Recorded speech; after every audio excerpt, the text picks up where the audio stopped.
What is this?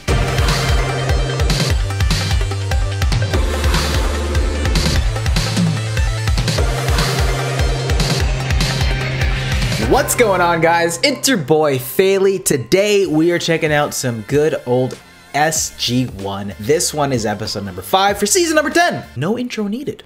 We've been investigating the gold infiltration of the Trust. Barrett, you snake! It's a global. That's a nice car. Oh, our man's got a nice Kibon. Oh, it's Cam's car, huh? That is totally Cam. Colonel. Yes, sir. Well, it's a good thing I left early. I took a wrong turn at the post office. I was driving for about an hour before my special forces training kicked in. I realized I was lost. So this is General O'Neill's place. Actually, Jack hasn't been able to use it much now that he spends a lot of time in Washington. Walter just called. Colonel Reynolds' team has been delayed off-world. Teal'c's gone to assist. It also means that Colonel Carter will be delayed until Reynolds gets back to take command of the SGC. What about Jackson? Still in England. Seems he's met some lord or earl. He's obviously quite excited. Like a fat kid in a candy store. I was a big boy in my youth. Never did appreciate comments like that. Yes, sir. Sorry, sir. Till then, it's just you and me. All right, a boys episode. Also, I didn't recognize that being Jack's cabin from that Getting angle. to kick back. Put our feet up for the day. Yes, sir. I see what you mean about escaping the pressure. We all need to stop for air now and then. Vacation We'll day? burn out. That's the one thing you people don't know how to do, so I'm making it an order. Yes, sir. A Monopoly, a couple brewskis. Got the coffee on. Whoa, relax. Now we got an assassin on our tail. These people are capable hunters. By all accounts, they've lived on this planet for generations and never encountered an animal they perceived as an unmanageable threat. So that was the Sudan warrior. So if an animal didn't tear these people apart, what did? Yo. It's a bear. The queen of sci-fi. The playboy of sci-fi. Uninvited. We didn't make contact with the population until Dude, Vala looks so mini compared to Teal'c right there. Just so happens I do have vast experience hunting rare deadly creatures of all kinds. Let me guess, the rarer they are. Please, I am here to be helpful. I'll just stay here and we can start on that quality time General Landry wanted us to spend together. I've actually come up with a list of suggestions. I want everyone to exercise extreme caution. We should find out whether this is prior related or not. Is General Landry not expecting us at his cabin? I'm sure Colonel Mitchell will be very pleased to hear he's got more special alone time with the General. This is the unintentional podcast I didn't know I needed. Do you have any idea what this could be worth on the open market? I propose a 50-50 split. I think it's only fair. I'm the one with all the contacts to unload something like this. Anything less than that would just be, well, plain wrong. Not even. Okay, name your not price. even words. Something is eating people on P9. Is that a red stripe? Teal'c and Val My are man. checking it out. Still, this was supposed to be a group thing, sir. Maybe we should reschedule. And put away that laptop. You can't possibly still be writing mission reports. And if you are, I don't want to read anything that long. I gotta be honest, sir. I finished an hour ago. I just wish you'd relax and enjoy the peace and quiet of the great outdoors. Ignore it. That was a large caliber, 300 or 338. They're hunting elk. It's one of the only drawbacks around here. Now, running around the woods with a gun never seemed to me like a good way to unwind.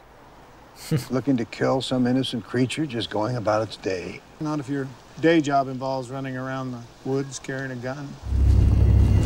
Man, I think I might be right on what I said a couple episodes ago about Landry being my favorite, man.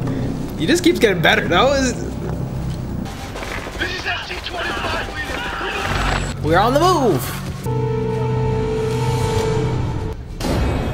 Man, you forget. I kind of forget that Teal'c used to rock the bald cut. It came out of nowhere. Whoa. Never seen anything like it.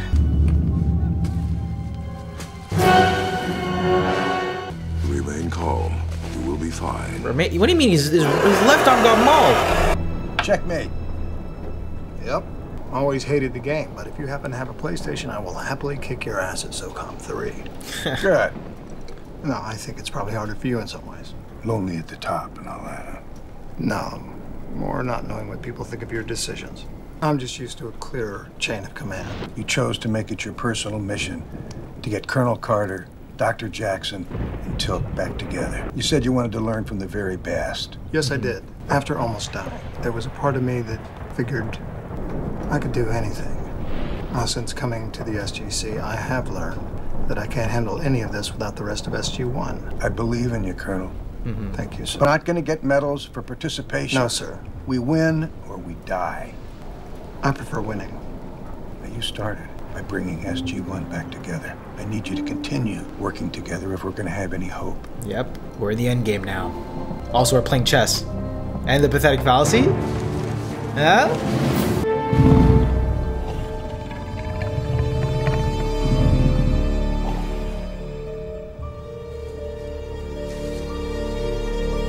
Okay. You want some dessert? You could have warned me. I nearly shot you. Then you should not have run off by yourself. I hear nothing.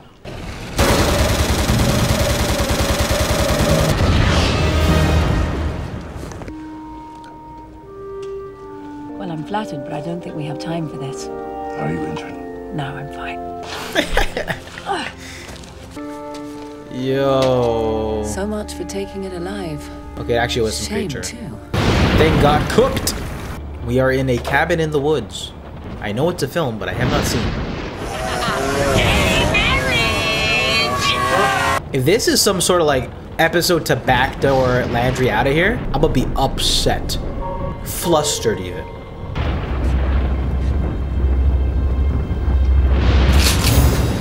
Yo.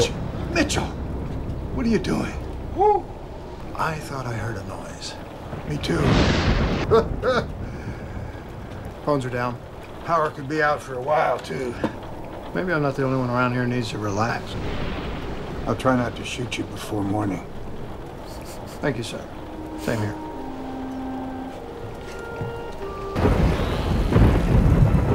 What is this? That's the real question. Figured we'd head back to reality today. Unfortunately, the storm washed out the road into town. Yes, sir, but you're a powerful Air Force general. You could order us up a chopper. We don't use helicopters for our own personal transportation, Mitchell. Besides, I already checked. There wasn't one available. We'll be fine. Just another day or so. It's a fun episode. I think it's about time a woman sat here. Actually, Dr. Elizabeth Weir sat there all the time when she ran the SGC. She did? For a brief moment. Good for her.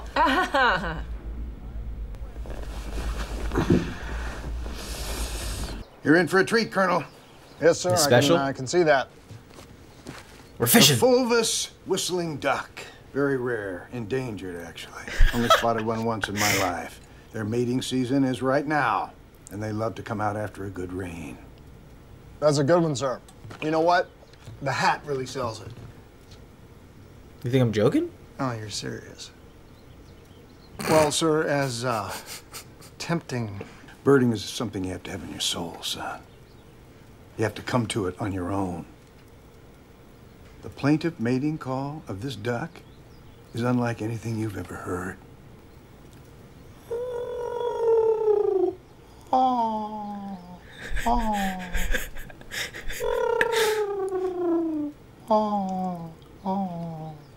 Permission to leave, sir.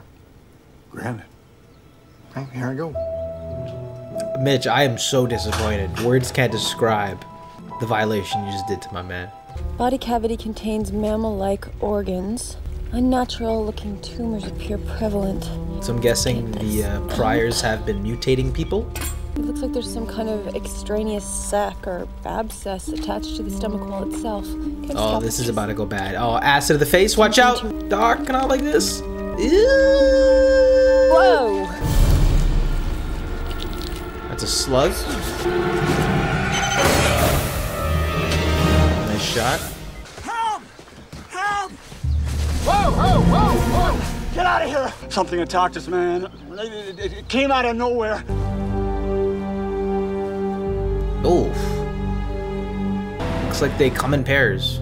So it seems our large dead friend up in the lab used to look like this. Docile herbivore, very shy, and completely harmless according to the locals. Well, it seems one of them at least has had an identity crisis. Yes, well, something caused rapid and extensive mutation.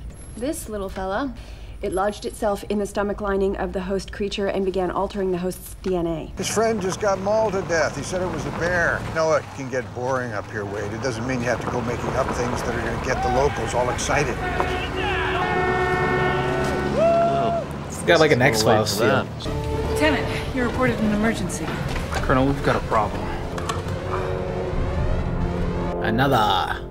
If the inhabitants of P2R-866 have already accepted origin, there would be no need for the Priors to inflict this creature upon them. Which means that the Ori may have absolutely nothing to do with these creatures. So far, to the best of our knowledge, they're only showing up on worlds we visit. What are we doing? Guys. So are we siding with the hunters or the bear? I don't want to see anyone else get hurt. That means you're gonna get hurt, General. Please. This I like, sir.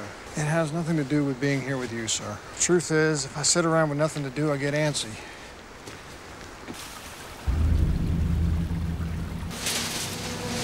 That's so odd. You're gonna get clotheslined. We found another body. It's been torn to shreds. Jesus. Colonel, respond! The first mission to P9J333 was simply to observe and initiate first contact with the locals should they reject the Ori. The second mission to P2R-866 was purely covert surveillance of an already converted planet. Both required teams to remain inconspicuous. Then both teams would have been required to use a Sodan cloaking device in order to remain hidden. We tested them for safety and started deploying them on missions such as these just over a week ago. I requested a complete recall of all the Sodan cloaking devices, including the ones still at Area 51. Turns out, one of them is missing. Ugh. Here we go. That's a big body. It is ironic that not so long ago, the mere presence of the Goa'uld on Earth would have been cause for great concern. Mm-hmm. Things have changed. Who'd ever think that we'd have bigger fish to fry? Or that you'd use the word ironic in a sentence? Indeed. Things have changed. Okay, go for it. There's elevated radiation coming from within the area of the cloaking field.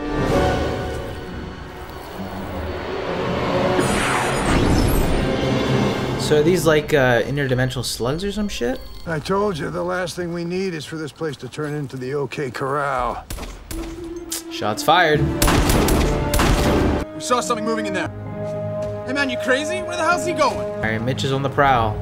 Following the tracks of the beast. Turn that thing off. Help me.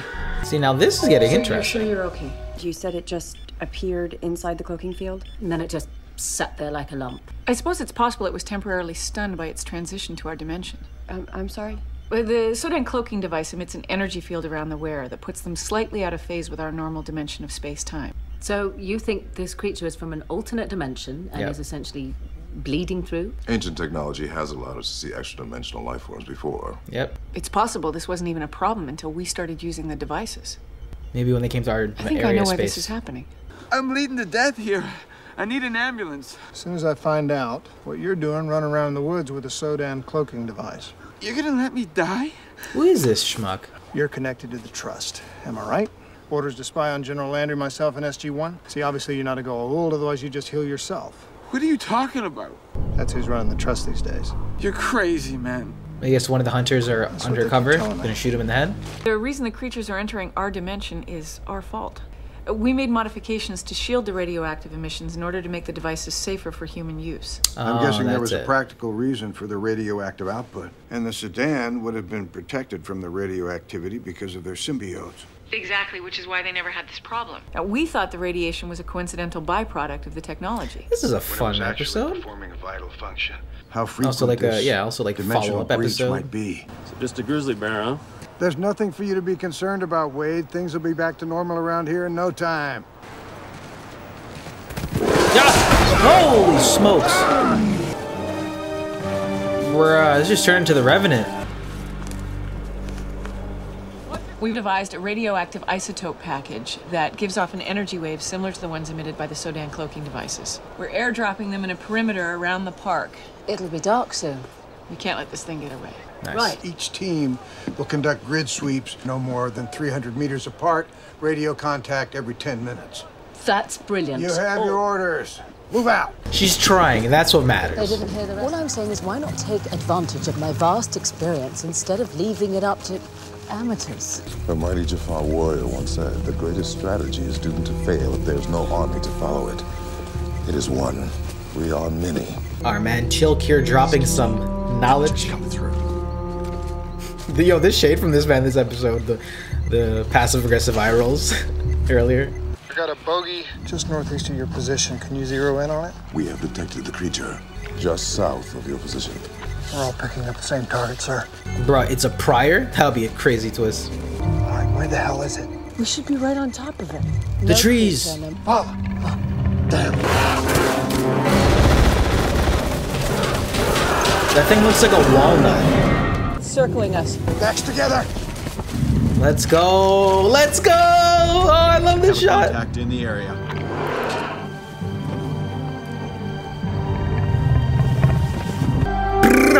Let it bang.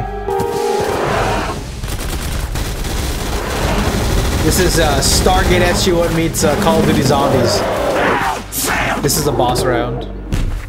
Sir, get out. There's another. No! They are gonna pull Landry down! Not like this! Oh. Oh. Odd behavior for one creature, but not for two. Well, what about 3? Oh, they got me there. I thought we were out the woods on that one. Flop their nuts. Ah, General, good timing. Colonel Mitchell's about to run out of chips. We need new blood. I think it's unlikely that there's a third creature, sir. Care to place odds on that? I'm not much of a gambler. That is obvious. Damn, my man's throwing shade. Okay. But comes up. Okay. 4 spades, possible royal marriage or King Kong in the works. I'm out. He's bluffing. I'm okay. all in. Fuck it, we ball.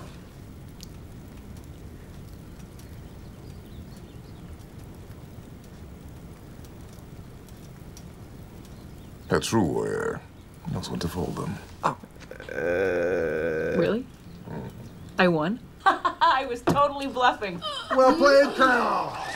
Thank you, sir. A true warrior knows when to hold. Last night was the best time I've had since the look on your face when I said, "Sir, get out!"